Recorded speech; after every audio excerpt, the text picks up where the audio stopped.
Sony, please. Fantastic. Thank you. Is it all right if I sit?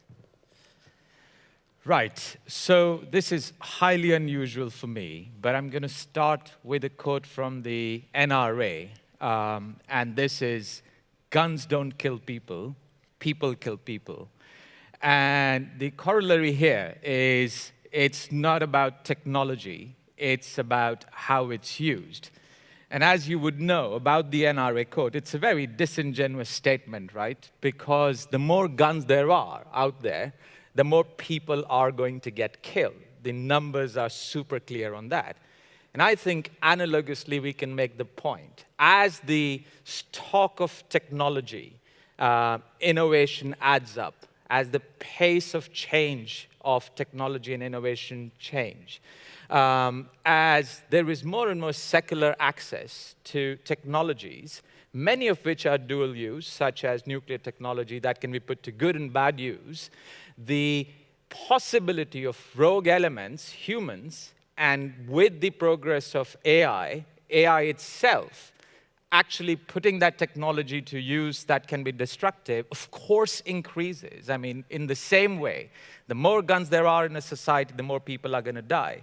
The more technologically advanced civilization we become, the more the risk of that technology turning rogue or being put to rogue use. I think that important background is critical. That having been said, I'm overall long-term in the historical term a technology optimist. If you look at what is happening today, just about every little thing we call progress can be attributed to technology. Most of the prosperity, it can be attributed to innovation and advances in technology. Back in 1800, the average worker had to work about 6 hours to get 1 hour of candlelight.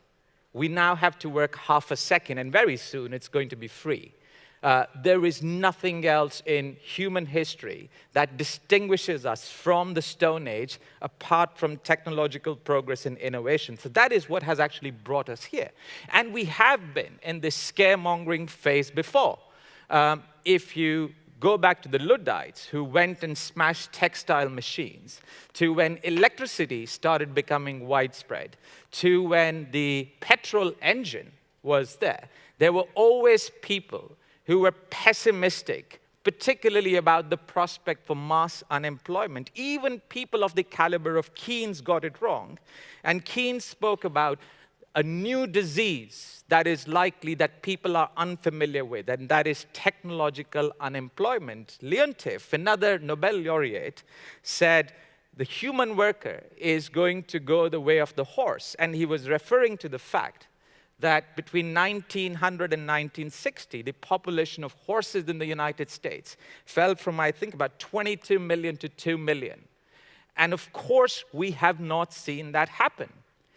And part of the answer is human ingenuity. No matter what we do, we find whatever challenges we face. So far, the reason we exist as a race is we have always found a way about them, a way around them. And a lot of institutional innovation happened. So particularly in the last century, and particularly around the time of the world wars and after, there were a lot of new public policy innovations. And in my day job, I'm a policy entrepreneur. I go around and I improve government policy. And income taxes were invented. Property taxes were very high at one point of time. The welfare state came into existence. Education of workers, free healthcare. There was a whole host of what we now consider to be modern liberal democracy, modern states, particularly in the EU and in the West, were all invented and are the reason why we have ended up sharing fairly broadly the fruits of prosperity.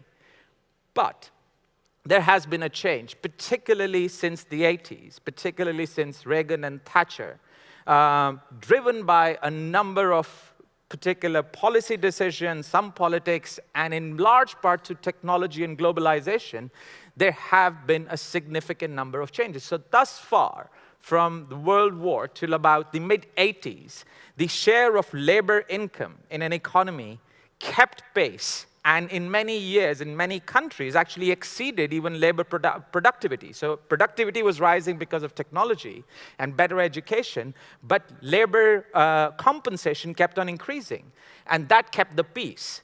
But around the mid-'80s, that relationship started to break down. And particularly in the past 10, 15 years or so, 70% of citizens in OECD countries have seen their real income stagnate or decline.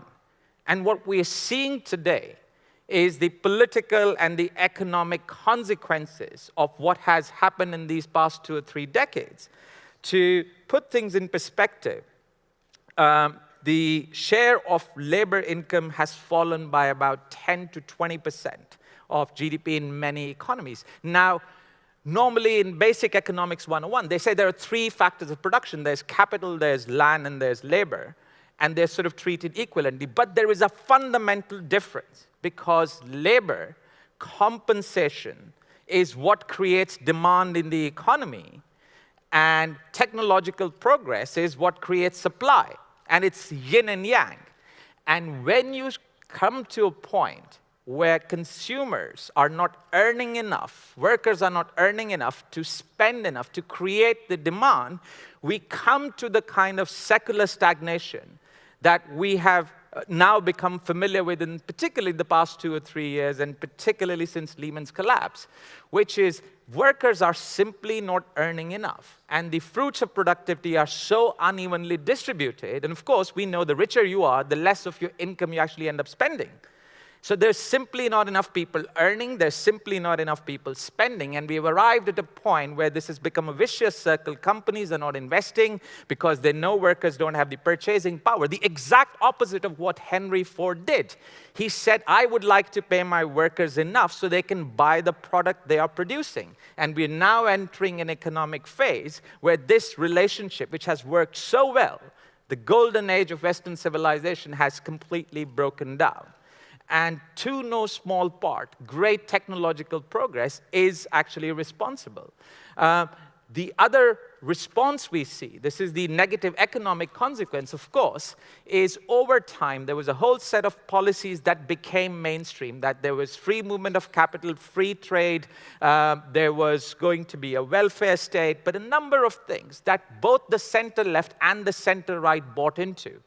And from a citizen perspective, over the past 2, 3 decades, and more recently in particular, either because of grand coalitions in Germany and the Netherlands, or because of the third way in the UK, or the Clintonian approach to the economy in the United States, it didn't really matter who you voted for. I mean, as far as the economic policy was concerned. And citizens realized it and became indifferent to politics. That, combined with income stagnation and the financial crisis, has led to a very large polarization of politics and a complete mistrust of institutions that we used to take for granted. This means that exactly when we need policies which actually worked in the past, it was the policy response to technology that brought about the biggest progress and prosperity.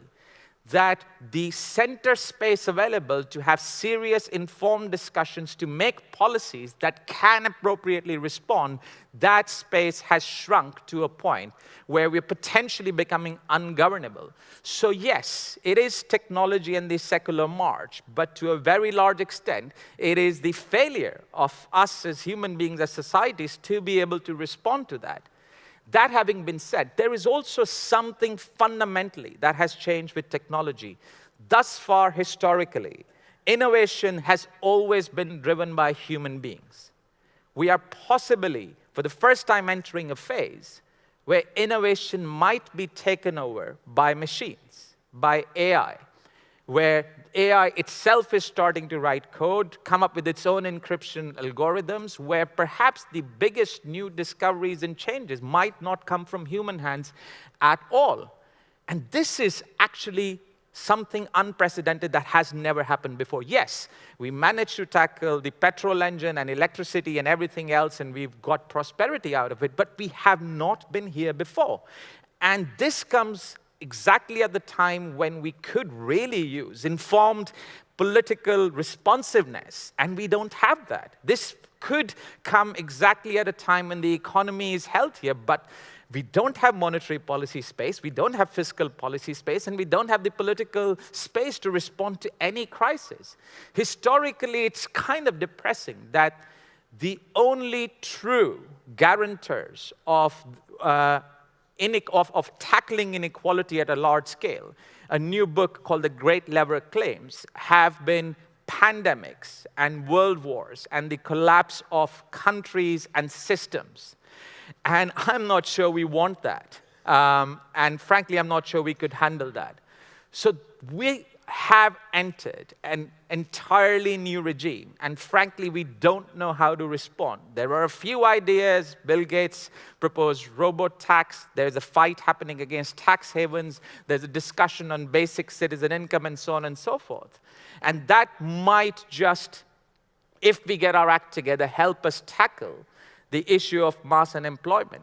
But there is additional issues coming from the security dimension. When I started with the NRA quote, guns don't kill people, people kill people. But if you have more guns, more people are going to get killed. And we have reached a new technological stage where there is massive, both on software and hardware, on chemical, biochemical, and on nuclear stuff. We have reached a new stage where there is a lot of dangerous technology where people and rogue algorithms could cause a huge, significant amount of damage. Let me just end on the point, not to be too pessimistic, that I think it comes down to the fact that we are all, everybody in this room, we are all citizens, we are all voters, we are all workers, we are all consumers, we are all taxpayers. And part of why this is so hard is our interests with one of those hats actually actively clash with our interest in another hat. So it's okay to buy cheap products from Walmart if you're a consumer, but if that leads to a relocation of production elsewhere or to robots taking jobs, that hurts your interest as a worker. It's okay as the pension fund owner of a company to try and minimize tax payment, but if your company uses tax haven doesn't pay, you end up paying higher taxes as a consumer and as a worker. And the one good thing that might come of this upheaval of Brexit and Trump and all the other problems that we face is that people might start realizing that politics does matter. People who have disengaged from the system, particularly the younger folk in this room, may start engaging. And maybe, just maybe, human ingenuity will take us to the next level of prosperity, provided either Donald Trump or AI don't trigger a nuclear holocaust before that.